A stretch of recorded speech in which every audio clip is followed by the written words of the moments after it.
All right, hello everyone, and welcome into another edition of In the Lead. I am your host, TJ Temple, and this is a different episode. There's not going to be a ton of fanfare, it's not going to be heavily produced. It's just going to be me talking because we, as the motorsports community, have suffered a great loss over the last week or so, as you have been well aware by now unless you've been living under a rock. We lost Kyle Busch, the two-time NASCAR Cup Series champion.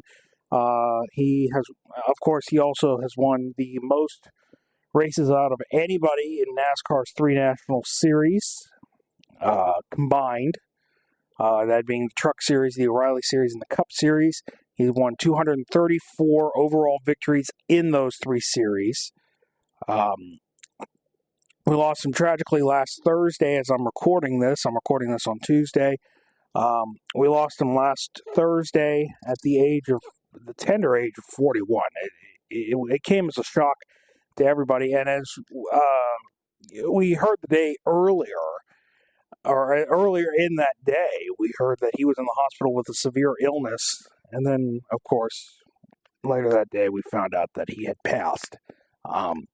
But I wanted to record this episode to try to put this into some sort of perspective because he was only 41 years old and he still had a lot left ahead of him. We've seen tributes across the motorsports world throughout the last several days over the course of the weekend. We've seen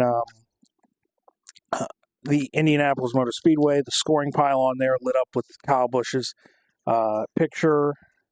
Lap 18 of the Indy 500, which I'm going to have a separate episode tomorrow about the Indy 500, so stay tuned for that. But there was a tribute at lap 18 for Kyle Busch.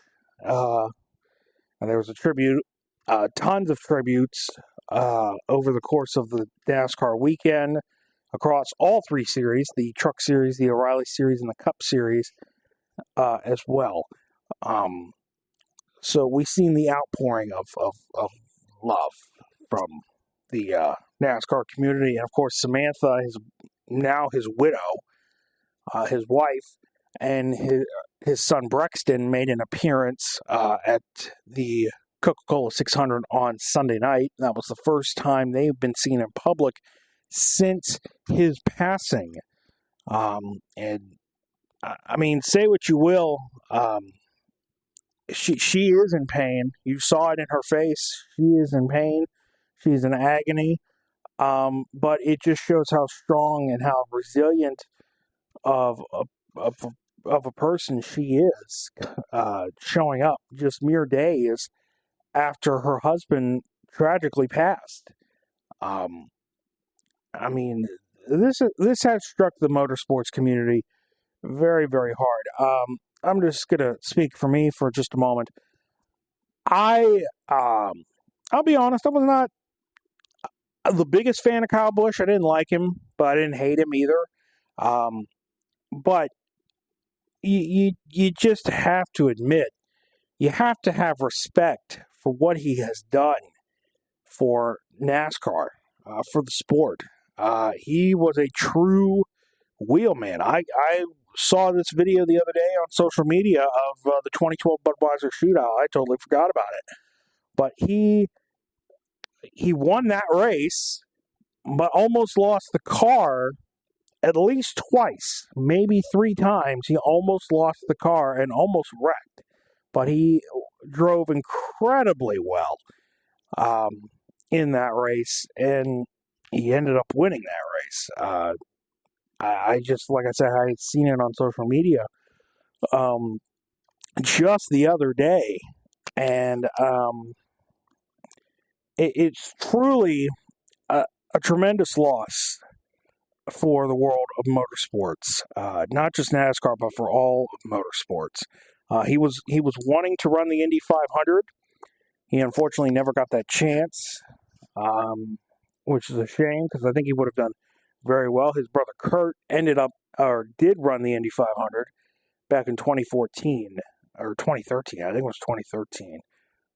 May get that mixed up. Someone can correct me, but Yeah, it's just a tremendous loss for the world of motorsports. And he just won. Actually, ironically, he won on my birthday, May 15th. He won his final race at Dover in the Truck Series. So it's tremendous loss. And yeah, you could say a lot about him. You could say he was a bit arrogant. He was a bit of an asshole, but you cannot deny that he had immense talent behind the wheel of a race car. And you cannot deny that he was truly one of the best drivers NASCAR has ever seen. I mean, say what you will about him, he was immensely talented. And, I mean, just listening to the drivers, both past and present, talk about him. I mean, I heard from Suarez, who ended up winning the Coca-Cola 600 on Sunday in a rain-shortened race. From Bubba, who drove for Kyle Busch Motorsports in the Truck Series. From Dale Jr. to Carl Edwards to Denny Hamlin to Brad Keselowski, who was one of his bitter rivals back in the 2010s. Just hearing them talk about him, he had respect for his competitors. And I think that really showed itself when Samantha entered his life. He kind of softened a little bit. I mean, in the early days of his career, he was this hard ass. He was this guy. He just he didn't take no crap. He just was somebody that didn't. He was much like his brother, a bit of a hothead, so to speak. But once Samantha came into his life, and once Brexton was born, you've seen how much softer he got. And that's something I would like to remember. I mean, he was a tremendous family man. Watching Brexton grow up through the ranks, and I love what Richard Childress did, and holding the 8 car for Brexton when he's ready to go racing. That was a tremendous show of respect for him and his family. I'm very glad RCR did that. But you could just feel that, yes, he was a hothead. Yes, he was very competitive. He had a very competitive spirit. He did not like to lose. You've seen that in every race he was in. But regardless, this is a devastating loss for the world of not just NASCAR, like I said, but all of motorsports.